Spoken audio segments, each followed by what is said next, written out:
প্রতিদিনই আমরা বিভিন্ন ধরনের অভিযানে করে যাচ্ছি। গত সপ্তাহে আমরা উত্তরা এবং কেরানীগঞ্জে অভিযান করেছি এই পাসপোর্টের দালাল চক্রের বিরুদ্ধে। তারই অংশ হিসেবে আজকে আমরা আগারগাঁতে এসেছি। আগারগাঁতে আমরা আগেও করেছি এবং মনে গ্র্যাজুয়ালি কমে যাচ্ছে। আমরা আজকের সংখ্যা অনেক কম পেয়েছি দালাল চক্রে। তো আমাদের অভিযান নিয়মিত যদি চলমান থাকে এবং যদি জনসাধারণ বুঝতে পারে যে দালালদের দ্বারা কোনোভাবে তারা আলাদাভাবে কোনো লাভবান হতে পারবে না এবং যেটুকু কাঙ্ক্ষিত সময় তাদের জন্য বরাদ্দ সেই সময়ের মধ্যে তারা তাদের কাঙ্ক্ষিত পাসপোর্টটি পাবে, এর চেয়ে কম সময় পাওয়ার কোনো সুযোগ নেই দালালদের মাধ্যমে। এটা যখন তারা বুঝতে পারবে তাহলে আমার মনে হয় তাদের প্রতারিত হওয়ার সংখ্যাও কমে আসবে।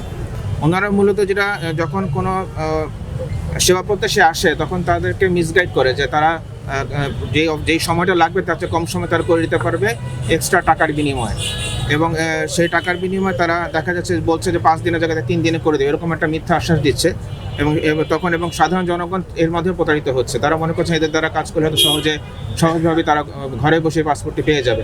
এর জন্য তারা ভিতরে না আসে বাড়ি থেকে তারা যোগাযোগ করে কাজগুলো সারতে চাচ্ছে। আজকে এই পর্যন্ত 8 জনকে আটক করা হয়েছে। আমি দেখবো তাদের সাথে, তাদের কথাও শুনবো, তারপরে বলতে পারবো যে কজন প্রকৃত শাস্তির আওতায় আসবে।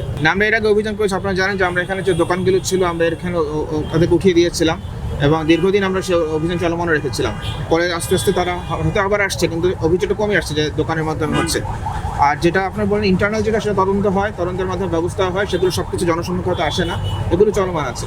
আর আমাদের এখানে পাসপোর্ট অধিদপ্তরের কর্মকর্তারা আছেন, তারাও বলতে পারবে ইন্টারনালি তারা কী ব্যবস্থা নিয়েছেন, তারা সেই সম্পর্কে বলতে পারবে না। এটা ওনারাই বলবেন, পাসপোর্ট অফিসার আছে। কিন্তু আমি যত জেনেছি যে এখানে একটা নির্দিষ্ট সময় আছে পাসপোর্ট দেওয়ার জন্য, এর চেয়ে কম সময় কোনোভাবে দেওয়া সম্ভব না, সেটা ওনারা বলবেন। এটা তো আসলে আমার যে বিচারিক কার্যের অংশগ্রহণ না, আমি অভিযোগ পাচ্ছি তারা যারা সত্যিকারের প্রকৃত অপরাধী যদি প্রমাণ হয় তাদের বিরুদ্ধে আমি ব্যবস্থা নিব।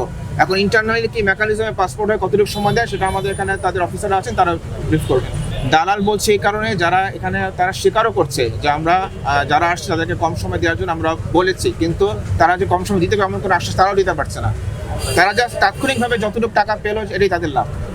তারা যে দিতে পারবে এমন কোনো অ্যাসুরেন্স তারা দিতে পারছে না। আমি অন্তত যাদের সাথে আমি কথা বলেছি, আমি তাদের সাথে কথা শুনছি, এক একজন এক এক ধরনের কথা বলছে, এক একজন এক এক ধরনের অ্যামাউন্ট, এমন এক্সাক্ট ফিগার তারা কেউ বলতে পারছে না। 5,000 বলছে, 10,000 বলছে, কেউ 500 টাকাও বলছে। 500 টাকা দিলে আমি হয়তো কাল 2 দিন পরে দেবো, এরকম এক একজন এক এক ফিগার।